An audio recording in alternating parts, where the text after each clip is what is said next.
Some people may remember this guy, but I feel like there's a large portion of college football and maybe even Clemson football fans that have forgotten a once highly touted receiver and with the name of Tyler Brown. Had a breakout freshman campaign for the Clemson Tigers that year where we were missing Antonio Williams for the entire season. He was kind of the go-to, the only bright spot in that room for that entire season, and really carried that wide receiver room on his back.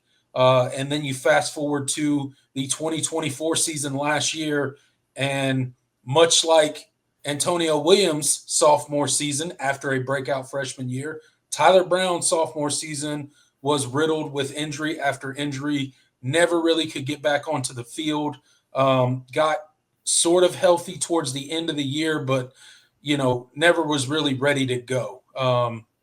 So now you turn the page to spring practice, and you're hearing a lot about Tyler Brown from the coaching staff. Dabo Sweeney's talking about him. Just he mentioned just in his most recent interview today after the second scrimmage, that Clemson had, that on Monday he just absolutely eviscerated the defense. He just had himself a monster day, and he is coming back with a vengeance. He is motivated, and he looks better than ever. Jordan, just give me your thoughts on Tyler Brown and what the Clemson fan base should expect from him this year, because this is a completely different wide receiver room that he's basically walking back into after a season full of rehab and trying to get back to football.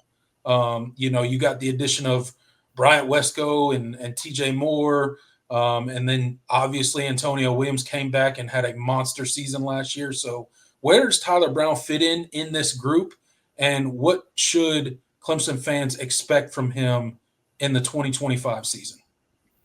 Yeah, I mean, the vibes are high, man. Like I think when we talk about Tyler Brown and within the context of this wide receiver room and kind of his place, I mean, it seems like just over the course of the offseason, he's kind of fallen by the wayside because of this past season, the depth of the wide receiver room in general was, much stronger than it was when he was a freshman. And I think just his inability to kind of stay healthy, this past year was just kind of a thing where he kind of fell in the back of the minds of Clemson fans. But I don't think people remember how good he was as a freshman. Especially as a summer enrollee, was not a guy that had been in the program, but he came in and was your go-to guy for a lot of 2023. I think just he's taken this time to get healthy and get right. I think, physically he's in a much better place. So he's continued to develop. And from what has been said about the practices and the scrimmages, he looks the part now. Not like he didn't before, but now right. He looks even more the part. So like, I feel like he's a guy we just haven't talked about him enough. And I think he's really going to have a central role in this wide receiver room. I don't think he's going to be the number one receiver or anything like that. Right. But I think he's going to have opportunities, I think, in a way that he got as a freshman, but more so because, all the attention from the defense isn't going to be on him. It felt like in 2023, there were games where he would have a big game, and then the next week, the opposing defense would try to take him away from the, K Klubnik, and and kind of zero in and make sure that he didn't have a big impact and kill them. I mean, now you can't afford to do that. No. You have the wide receiver room where you have to account for all of these guys. Now it's going to be Antonio Williams and Bryant Wesco and TJ Moore getting all of the attention.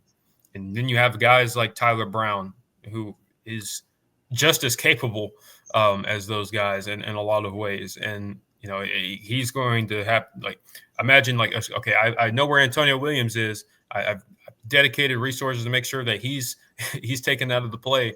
And then, oh, shoot, there's Tyler Brown. Or, oh, shoot, there's Tristan Smith, who, we've talked about a good bit. who my confidence that he's going to be really good. It grows by the grows by the day, Right. from what's been said and what we've been hearing out of practice. He's just been he just looks the part, and he's going to be a pro. I'm just really excited because Tyler Brown is a guy that he's from Greenville.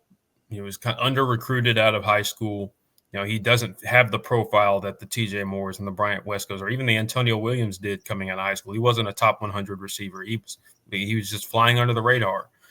And he's just as good as any of the guys that I think are in this room, honestly. And I'm really excited to see him, kind of put all of that together and have a really strong year, because I think he's a guy that we've just kind of let fall into the back of our minds, who we could be looking at the end of the season, and maybe he's your third, fourth, leading receiver and one of your top options, because he's just that good. Absolutely. And I think he's going to get opportunities. And him and Cade did have a really strong rapport, and I think it can only be stronger with Cade in his third year as a starter, and Tyler in good shape and in the best shape that he's been since he's been here. So really excited for Tyler Brown. We need to be talking about him more. I think he's going to be in a position to be one of your top guys, statistically, potentially. So we'll see. Yeah, absolutely. Look, man, I am excited to see what Tyler Brown produces on the field in 2025, because I always mention Antonio Williams every time I talk about Tyler Brown, because their careers at Clemson to this point have been so similar. Breakout freshman years, can't get on the field sophomore year, not due to skill level or ability, but just due to being injured for an entire season, essentially.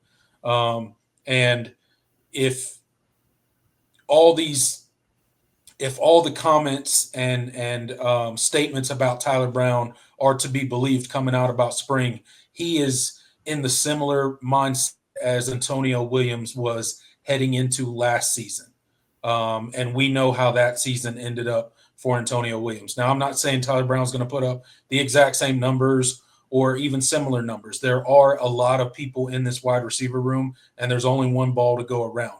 And I do realize that. But and you hear this in college football all the time, but when football gets taken away from these guys for an extended period of time, it gives them kind of a new perspective and how fragile playing football really is and how quickly it can be over. And with a guy that is as skilled as Tyler Brown was as a freshman, knowing him in the program 3 years in now, man, I can't wait to see what he can produce, especially with all the other guys that are going to be on the field. To your point, they can't just key on Tyler Brown, because you got TJ Moore over there. You got Brian Wesco. You got Antonio Williams. You got Tyler Brown. You're going to have Tristan Smith. You're going to have Cole Turner. You're going to have all these guys rotating in and out on the field, and you cannot just key in on him. So I'm excited to see. It sounds like he's got a renewed intensity, just locked in 100% into being the best version of himself in 2025.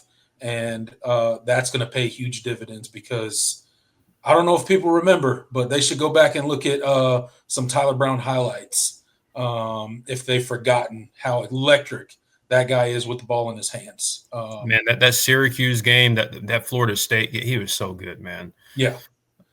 So exciting things, I think, to come in 2025 for Tyler Brown.